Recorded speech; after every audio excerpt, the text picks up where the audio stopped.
Hello दोस्तों, मेरे channel पर आप सबका स्वागत है। अगर अभी तक आपने मेरे चैनल को सब्सक्राइब नहीं किया तो सब्सक्राइब जरूर करें। यहाँ से आपको काफ़ी कुछ सीखने को ज़रूर मिलेगा। दोस्तों, जब भी ब्लॉगिंग की बात की जाती है, हम ब्लॉगिंग शुरू करना चाहते हैं तो हमारे दिमाग में यह चीज़ आती है कि हम किस टॉपिक पर ब्लॉगिंग शुरू करें। आज मैं आपको 5 ऐसे तरीक़ों के बारे में बताऊँगा जिन पर आप ब्लॉगिंग कर सकते हैं। अगर आपको कुछ भी नॉलेज नहीं है तब भी आप इन टॉपिक पर ब्लॉगिंग शुरू करके पैसे कमा सकते हैं, अच्छा खासा ट्रैफिक ला सकते हैं। इनमें से एक टॉपिक के ऊपर मैंने भी ब्लॉगिंग शुरू की थी। पिछले महीने मेरा पहला महीना था और ट्रैफिक लगभग 3.5 लाख का था। इस महीने ट्रैफिक थोड़ा डाउन हुआ है, वह अभी 2.5 लाख के आसपास है। जो भी नए ब्लॉगर है या ब्लॉगिंग करना चाहते हैं उन्हें एसईओ के बारे में इतनी जानकारी नहीं होती है। दूसरा दोस्तों, यह भी होता है कि एसईओ के बारे में जानकारी होती है, मगर अगर किसी टॉपिक पर वह ब्लॉगिंग शुरू करते हैं, पहले ही उस टॉपिक पर हज़ारों की संख्या में ब्लॉग होते हैं, इसलिए उनके लिए रैंक कराना काफ़ी मुश्किल हो जाता है। वह लिखते तो रहते हैं मगर वह रैंक नहीं होता, उन्हें वो फ़ायदा नहीं मिल पाता।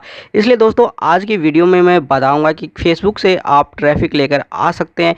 फेसबुक भी एडसेंस की तरह ही मोनेटाइज करता है और एडसेंस से कहीं ज़्यादा फेसबुक से आपको ट्रैफिक मिल जाता है और एडसेंस से ही कई गुना ज़्यादा फेसबुक से इनकम हो जाती है। इसलिए जिन लोगों को जानकारी नहीं है, आज की वीडियो उन लोगों के लिए, आने वाली वीडियो उनके बारे में होगी जो ब्लॉगिंग के बारे में थोड़ा बहुत जानते हैं।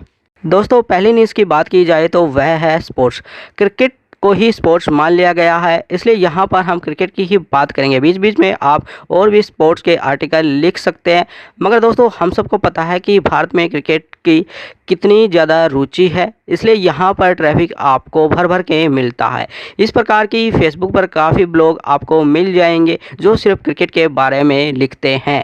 ये न्यूज़ को इधर उधर या यूँ कहें कि क्लिकबेट ज़्यादा करते हैं। जैसे कि किसी क्रिकेटर ने कुछ भी कहा तो ये इस तरीके से टॉपिक बनाते हैं कि ऑडियंस ऑटोमेटिक क्लिक करती है। आपके सामने भी इस प्रकार की न्यूज़ आई होंगी जिन पर आपने बार बार क्लिक किया होगा। यहाँ पर मेरा भी एक फ्रेंड इस प्रकार का ब्लॉग चलाता है, उसका लगभग 1 मिलियन महीने में ट्रैफिक आ जाता है और वह सारा का सारा क्लिकबेट का कमाल होता है। वह सारे क्रिकेटर के ट्विटर को फॉलो करता है। इसके अलावा जितनी भी क्रिकेट के बारे में न्यूज़ जहाँ भी पब्लिश होती है वह सभी पर नज़र रखता है। सबसे बड़ी बात दोस्तों यह है कि यहाँ पर कंटेंट कम नहीं पड़ता है, लगातार आप इस कंटेंट पर लिख सकते हैं।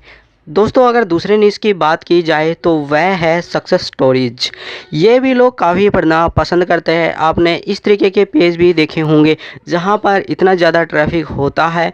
यहाँ पर आप किसी भी इंसान की सक्सेस स्टोरी के बारे में लिख सकते हैं।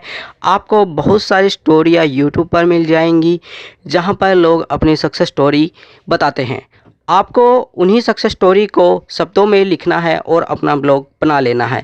भर भर का ट्रैफिक आता है, आप यकीन मानिए किसी भी ब्लॉगिंग वेबसाइट से जो गूगल पर सर्च के माध्यम से ट्रैफिक आता है, इस प्रकार की वेबसाइट पर वहाँ से और इतनी कम मेहनत में कई गुना ज़्यादा ट्रैफिक आपको देखने को मिल जाएगा। तीसरी अगर बात की जाए तो दोस्तों वह टॉपिक है न्यूज़ का। न्यूज़ हर दिन खबरें आती रहती है। मैं भी जिस ब्लॉग की बात कर रहा था वह न्यूज़ के बारे में ही है। न्यूज़ का कंटेंट भी कभी कम नहीं पड़ता है। हर रोज़ टीवी में हज़ारों न्यूज़ आती है। आप किसी भी न्यूज़ को शब्दों में लिख सकते हैं। मैंने बताया था कि पिछले महीने ही मैंने यह शुरू किया था। पिछले महीने मेरा ट्रैफिक लगभग 3.5 लाख का था। उसके पीछे कारण यह था कि जिस समय भारत ओलंपिक मेडल जीत रहा था तो मैं उनके बारे में भी लिख रहा था। काफ़ी लोग क्लिक कर रहे थे क्योंकि ये ट्रेंडिंग टॉपिक रहता था। उसके बाद जो है ओलंपिक बंद हो गया। अभी जो न्यूज़ लिखते हैं या जो आती है वह थोड़ी सी राजनीतिक पोस्ट होती हैं, लोग पढ़ना पसंद कम करते हैं। इसलिए जब ट्रेंडिंग में कोई टॉपिक आता है तो वहाँ से ट्रैफिक ज़्यादा मिल जाता है। अभी मैंने जैसा बताया कि पिछले महीने से अभी थोड़ा सा डाउन है। दोस्तों, अगली न्यूज़ की बात की जाए तो वह भी न्यूज़ जैसा ही है, मगर ये न्यूज़ डेली न्यूज़ नहीं होती है। इन न्यूज़ की अगर बात की जाए तो यह थोड़ी सी अजीबोगरीब न्यूज़ होती है, जहां पर पढ़ने वाला जाकर क्लिकबैट करता ही करता है। यहां पर इन न्यूज़ को देखने में ऐसा लगता है कि पता नहीं इनके अंदर क्या होगा। जितना ज़्यादा क्लिक होता है उतनी ज़्यादा ऑडियंस इन पर बढ़ जाती है, उतनी ज़्यादा अर्निंग इनकी होती है। तो बहुत सारी आपको ऐसी न्यूज़ मिलती रहेंगी जो अजीबोगरीब होती है, या ये लोग पुरानी न्यूज़ भी उठा करके पब्लिश करते रहते हैं। तो दोस्तों मेन जो मतलब होता है हमारा ट्रैफिक से होता है कि किसी भी तरीके से हम अपने ब्लॉग तक ट्रैफिक लेकर के आएँ, तभी हमारी अर्निंग होती है। इसलिए आप इस प्रकार की ब्लॉगिंग करके भी ट्रैफिक ला सकते हैं, पैसे कमा सकते हैं।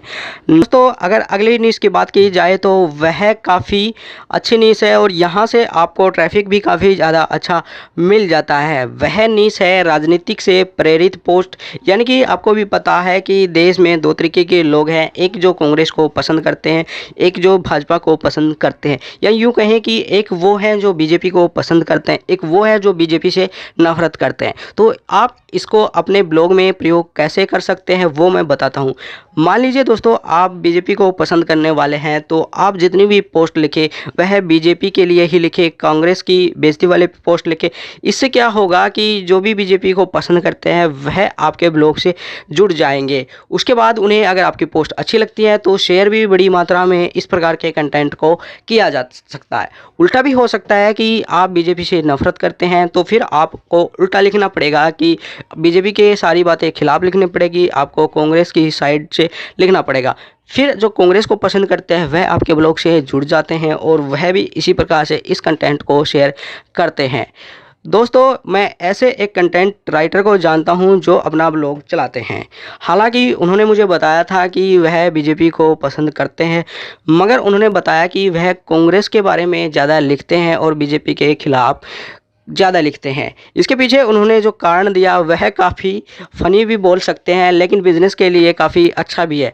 उन्होंने कहा कि जो कांग्रेस वाली ऑडियंस है वह थोड़ी सी उन्हें ज़्यादा इस प्रकार की कट्टर लगती है कि अगर उन्हें एंटी बीजेपी पोस्ट दिखाई देती है तो वह पेज को झट से लाइक कर लेते हैं और उनका ऑडियंस टेंशन बना रहता है।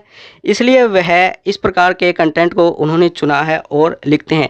इस चीज़ का प्रैक्टिकल आप किसी यूट्यूब चैनल से भी कर सकते हैं। वहाँ भी आपको इन्हीं कंटेंट पर यूट्यूब चैनल भी मिलेंगे जहाँ पर भर भर कर ऑडियंस होती है। तो दोस्तों ये 5 टॉपिक थे जिन पर आप लिख सकते हैं। अगर आपको फेसबुक से अर्निंग के बारे में नहीं पता है तो कैसे होता है, तो दोस्तों यहाँ से मैं मोटा मोटी बता देता हूँ कि आपको एक फेसबुक पेज बनाना होता है। उसी नाम से बना लीजिए जो आपके कंटेंट को नाम शूट करेगा। वहाँ पर आप अपने ब्लॉग पर पोस्ट लिखकर उसका लिंक शेयर करते हैं। फेसबुक भी यूट्यूब की तरह ही आपके ब्लॉग को वायरल करता है। जब आपको लगता है कि आपके पास फॉलोअर हो गए हैं, ट्रैफिक आना शुरू हो गया है, तो आप फेसबुक माध्यम से उसे मोनेटाइज कर सकते हैं। यहाँ भी एडसेंस की तरह ही आपकी अर्निंग होती है। हालांकि इनका कुछ क्राइटेरिया है जो आपको कंप्लीट करना होता है।